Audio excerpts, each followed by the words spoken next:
Chapter 9, Letting Go. Letting go is the way of knowing and accepting fully that the ball is in your court and solely your responsibility. Taking complete control of yourself and never placing fault for anything on anyone else's lap.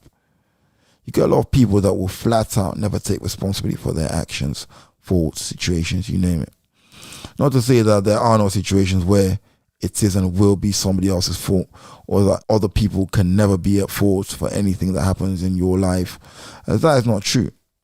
There will always be situations where someone else is completely at fault, but the aim is to try to impartially look at all situations from yours and the other person's perspective. In doing so, it can be possible to actually see if they are at fault or if you might be somehow, in some way, somewhat responsible. After impartially looking at a person, situation, etc., if you can look in the mirror and say to yourself, without a doubt, you know you're not at fault or responsible, then you can begin to understand the nature of the situation, person, or people you're dealing with. If it works out that you know that you have some doing in it, then you can begin to understand yourself more and figure out how you can change for the better. If you cannot do either, then you will be doomed to keep repeating the same mistakes and entertaining the same people and situations going forward. Entertain a clown and you become part of the circus. Fully letting go is knowing that you are only responsible for yourself and not for what others choose to do.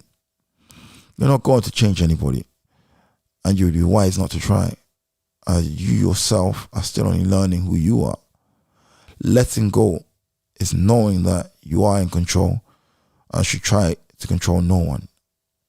The free will you have been blessed with to be who you are and want to be is the exact same free will that has been bestowed on everybody else.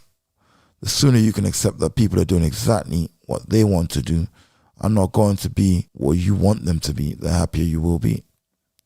The reason people suffer disappointment in others is that they expect the other person, be a partner, lover, family member, friend, colleague, etc., to be who or what they want them to be, or expect them to be a mirror of themselves.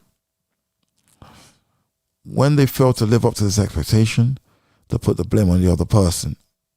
The way I see it is, if someone chooses to show interest in you or mirror you in some way, then you should take that as a compliment, that they really like you. They're not obligated, however, to have to live up to your standards. A lot of relationships break down because one party chooses not to pay attention to the other's words and actions, thus understanding sooner rather than later where that person really is in their mind. By the time they notice, it's normally too late, and they would then put all the blame and fault on the partner. Imitation is the sincerest form of flattery that mediocrity can pay to greatness. Oscar Wilde. Now, I'm not saying that there are not situations where people just flat out manipulate others, lie, cheat, and steal. The power of letting go, however, comes into play in the form of being impartial enough to read the situation and get an understanding of yourself and the person you're dealing with. Letting go of all emotional attachment to the person and situation is the best way. Just like the snake charmer charms a snake, people are going to mirror you, building relationships to get close to you and you to them.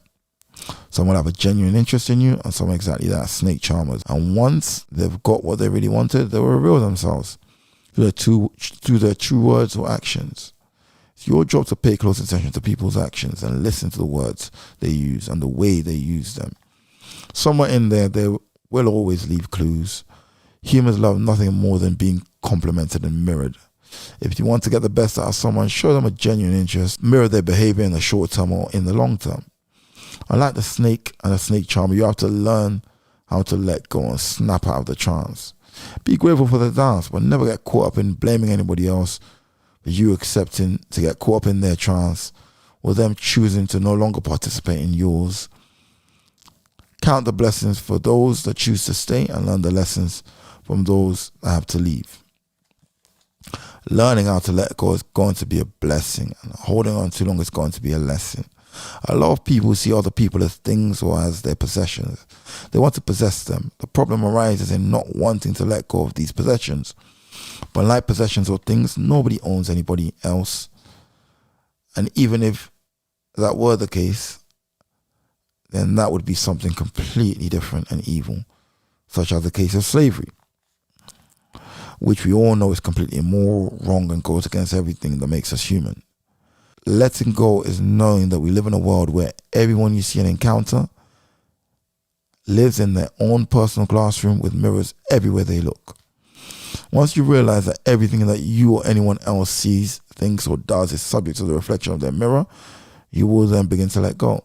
In your travels, start observing people and imagine that everything that everybody says is in a conversation with themselves. Believe it or not, but it is. Every thought and everything that anybody says or does is a reflection of how they see themselves, and is projected into their mirror, which compounds it and gives them back more of exactly what they habitually put into it. With that being said, you start to get an understanding how some people you come across as spiteful or hurtful with their words and actions, and others are kind and encouraging. They are both knowingly and unknowingly speaking to you exactly the same way they speak to themselves. That could be the definition of karma, as they both project more into their mirrors, and the creator, God, life themselves, or call it what you want, gives them back the exact algorithms they put into their search engine or mirrors. It all, in my opinion, works exactly the same as the internet, which is built, I believe, as an exact macrocosm or reflection of nature and life. Every time someone intentionally or unintentionally chooses to aggravate or has a negative pattern of behavior towards you, just let go and think in the back of your mind, why would you treat yourself in such a way? Because that is exactly what they are doing. In doing so, you begin not to take things personally due to understanding that the person in question is simply a reflection of who they really are inside through how they are trying to make you feel. That should be the red flag and indication to you that this person has no benefit to your environment, space, or life. Obviously, do not go around ignoring your own issues and make sure that you are not actually the cause of someone else's negativity towards you. You are only in control of how you choose to accept, deal with, and feel about any given person or situation. Letting go is choosing to no longer maintain any unhealthy, toxic, or poisonous relationships you may have knowingly or unknowingly developed or have allowed to develop. Letting go is choosing the way in which you allow anything to affect you emotionally. Fear, for example, is a feeling which, used correctly, can be used in your favor, and used against you only has power if you let it consume you. Now, danger is a fact. I'm not saying to be oblivious to danger, because a lion hunting you is a very seriously dangerous situation, but being afraid that the lion is going to attack and kill you is a definition of fear. Keeping a cool head and not letting the emotion of fear consume you will be the difference between life and death, and an extreme example of letting go. The power of your emotion or feeling is how you manifest your reality. So being aware of how to control and focus it is essential. Don't let people's compliments go to your head, and don't let their criticism go to your heart. The degree to which you do either of these things is the degree to which you'll be ruled by what other people think of you. Life's a turquoise. The sooner you learn to let go of yours and everyone else's baggage and nonsense, the better it's going to be for you. You're obligated to nobody but yourself. You're only ever going to love someone as deeply as you love yourself, and vice versa. So you cannot expect anybody to appreciate you more than they appreciate or love themselves. The way in which you see and carry yourself will ultimately dictate the way in which others believe they can approach and deal with you. If you are unsure about who you are, then that will be reflected in your words and actions. Having solid principles, I ams, is enough to affirm who you are. Knowing what you stand for will keep you grounded. Good, solid, positive principles are powerful. And having them alone, you will find direction. You will think, speak, act, and feel much more powerful. I'm not saying to be arrogant, but you must have conviction in who you are and what you stand for as a person. You cannot compromise your integrity, because in doing so, you automatically leave yourself open to the elements and influence of lesser beings. Humility comes first. In being humble, you instantly let go of the ego and all the baggage that comes with it. Knowing that you don't know as much as you think you do is a good start.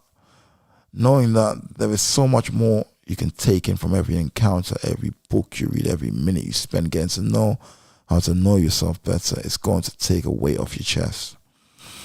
Bear in mind, though, that everyone you encounter is known, you're unknown, you're on the same path. Therefore, you cannot give anyone more credit, love, attention, or hate than you are willing to give yourself. In doing so, I believe you automatically forfeit your own growth and progression. In never hating yourself, for example, you will find it very hard to project the feeling of hate onto another person. In understanding yourself, you will find it very easy to begin to understand others better. In loving yourself, it will be easier to begin to truly love others with no conditions. In this way, if somebody else falls out of love with you or chooses to project hate or any other emotion towards you, you are free from getting caught up in their internal turmoil. If you genuinely build a loving and positive relationship with yourself through positive and powerful thought, word, and action, then your feelings have to automatically fall in line. Letting go of all the outside static will open a clear channel to dialing into exactly what you really want. Your heart is only ever going to give you what you really feel in it. No one or nothing can get in the way of this unless you refuse to understand and take control of it. The choice is yours.